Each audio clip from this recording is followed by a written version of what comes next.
Ok, ici nous revenons sur cette vidéo en ce qui concerne les sessions et comment stocker les informations sous forme de sessions. Bon, ici nous avons fait notre formulaire qui fonctionne normalement, on peut le vérifier. Nous avons vu dans une vidéo précédente et en ce qui concerne les traitements post et get. Donc ici on voit bien que les informations sont envoyées. Maintenant si on veut sauvegarder ces informations sous forme de session, qu'est-ce qu'on fait? On revient à ce niveau-ci. Et ici, à l'intérieur, on va dire que si ces éléments sont corrects, on va commencer d'abord par déclarer une session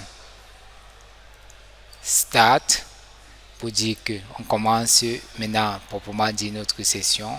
Maintenant, on va sauvegarder cela en faisant un dollar session.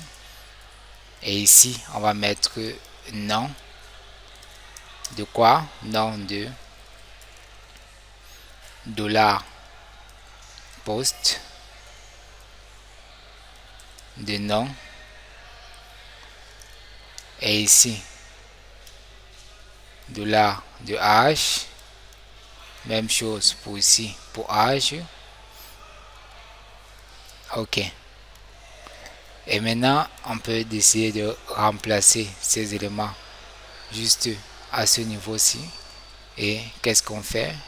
Là, on renseigne, on peut maintenant tester. On va voir si on met Roland et bon, disons 13. Ok, cela se renseigne normalement. Ok, maintenant, on va maintenant essayer de séparer ces différentes informations. On va dire que, ok, si ces informations-ci,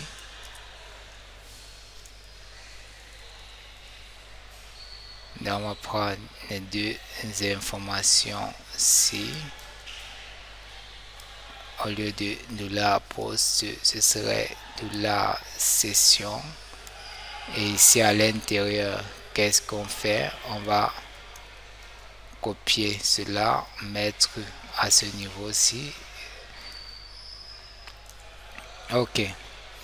Là, il n'y a pas de problème. Notre session fonctionne normalement. On peut sauvegarder et on peut les afficher. Maintenant, si on veut faire un test, on va faire Steve ici. 13, ok, là, ça fonctionne normalement. Maintenant, si on veut supprimer, qu'est-ce qu'on fait?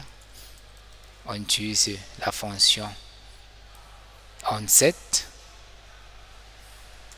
de dollar session de nom par exemple.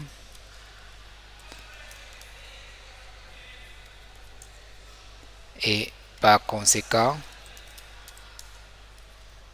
cela n'est plus respecté. Pourquoi? Parce que on supprime cela ici si on commente et on met là Roland. Bon, Roland 14. Ok, là ça fonctionne normalement. Ok.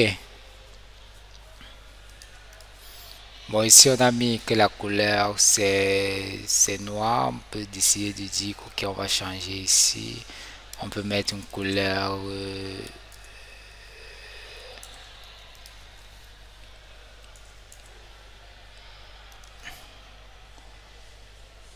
couleur en blanc. Ce qu'on peut faire ici. Ok, on va vider le cache.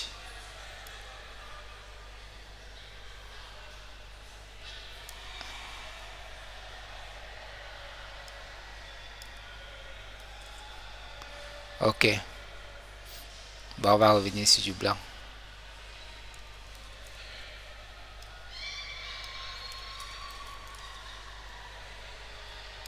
Sur du noir plutôt. Ok. Donc ici, on revient, c'est beaucoup plus mieux comme ceci. Ok, là nous avons vu en grosso modo comment gérer les fonctions, les sessions. Si on veut modifier encore la session par la suite, on peut venir juste ici et on dit que ok, la session en question aura la valeur Brice. Donc on le modifie comme cela et si on vient là, on met Roland ici et on met 14 et on voit que ça change parce que j'ai modifié à ce niveau-ci. Ok, maintenant nous allons voir par la suite dans une autre vidéo les comment gérer les nous avons vu comment gérer les sessions. Maintenant on va voir comment gérer les cookies.